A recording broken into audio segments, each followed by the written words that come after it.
ni gaskiya na haɗe bambu nan ba nan dai hanya ta ce sosai da amma na haɗe bambu ba inda na fara ganin wannan zan fara yi Allah saka ba da wannan yanayin da wanda yake bin wannan titin in ka ce masa akwai gwamnati wani kuma gaskiya ne saboda dan abu ne wanda bai ta karya ba mutane da mata da yaya da mashin da mota yanzu da aka mai ciki ta biyu wannan da goyo ko mai goyo kowa ya daren shi ne ba ci ma kana tafiya ba ka jin daɗi to wannan abin insha Allah da izinin Allah za mu kawo ƙarshen shi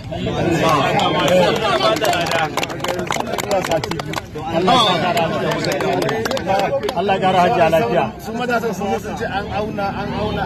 ba gaskiya ne wannan karin za a fara ne ba wai za a auna ba da cikawa za mu yi bakin gwargwadon mu ga mun zuba mun kankare gurin an share duk bola da take sama kuma an zuba ƙasa idan Allah ya ba mu iko mun kai ga hazmu kwalta to alhamdulillah ba a samu muka zuba ƙasan muka daga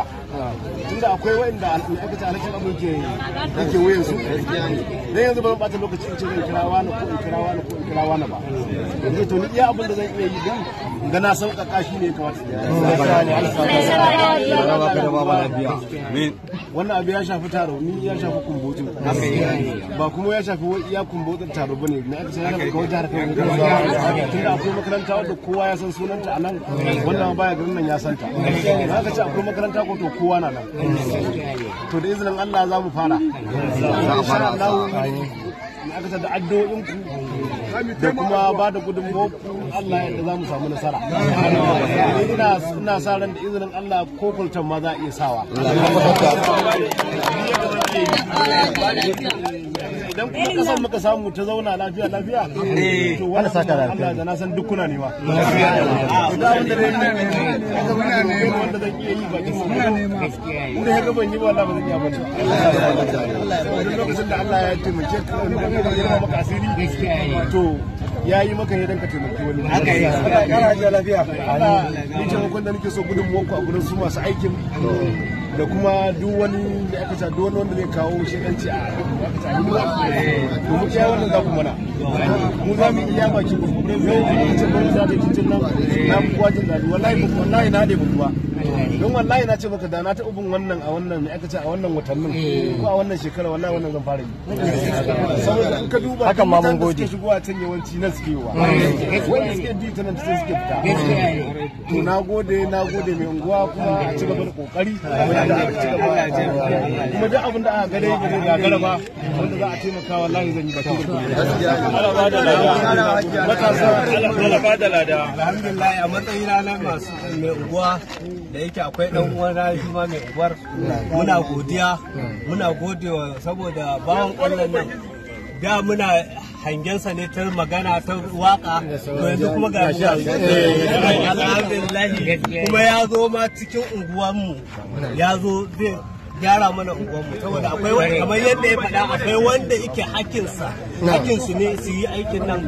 Allah ko bai ba su yi koyewa su noma na Allah za su ga canji Allah bikonsa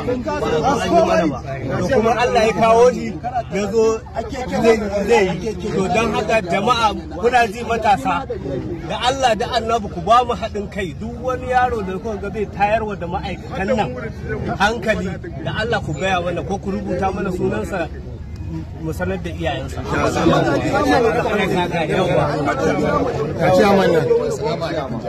Alhamdulillah ni na fi kowa murna a bisa wannan abin da ta mana wannan saboda mun daɗe mun je ma mun je har wurin gwamnati mun rubuta takardar ta faɗi kan cewa a zo a samu a mana wannan titi to Allah bai bada iko sai a yau Allah ya kawo wani bawan Allah ashe mu ga gwamnati mu ubangiji Allah ya saka masa Allah ya abu da ake nan ba shi mu tabbata masa duk wani abin yi Allah ya kawo mana da shi yanda ya kawo mana wannan ya faranta wa mutanen mu Allah ubangiji shi ma ya faranta masa duniya wa lahira ya ba shi da Muhammad Abiya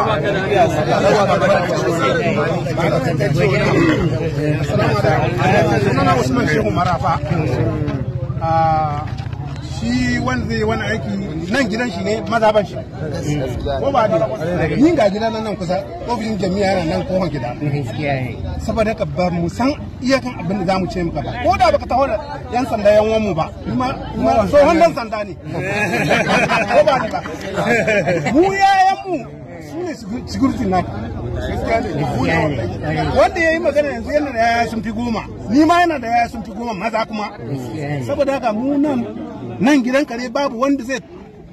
tamfarin da wani ma'aikacin da zai zo ya mana aiki in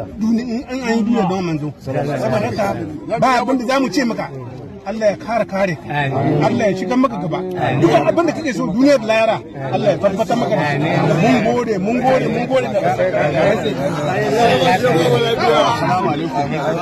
da farko wannan al'amari ni tun ɗazu da safe da na ji shi ban ma yi mamaki ba domin na san halin Mr. President ne tausayin al'umma shi mutum ne wanda in dai ka fahimce shi mutum ne wanda kullum a zuciyarsa ba shi da wani abu sai kishin al'umma mutum ne shi wanda kullum tausayin talaka da na ƙasa yake saboda haka ina jin labarin cewa zai mana wannan aiki wallahi ban yi mamaki kasancewarsa dama haka sai haka Mr. President muna godiya kwarai da gaske kuma ubangiji Allah ya ƙara bunkasa arziki ubangiji Allah ya ɗaukaka ka ubangiji Allah ya maka kariya mahaifiyarka ubangiji Allah ya sa ta ƙara tsawon zango kuma ta yi tsayin rai ta yi lafiya ubangiji Allah ya raba ku da ita lafiya a madadin matasa na wannan yankin muna godiya kwarai da gaske muna gode maka muna fara ya nan ko?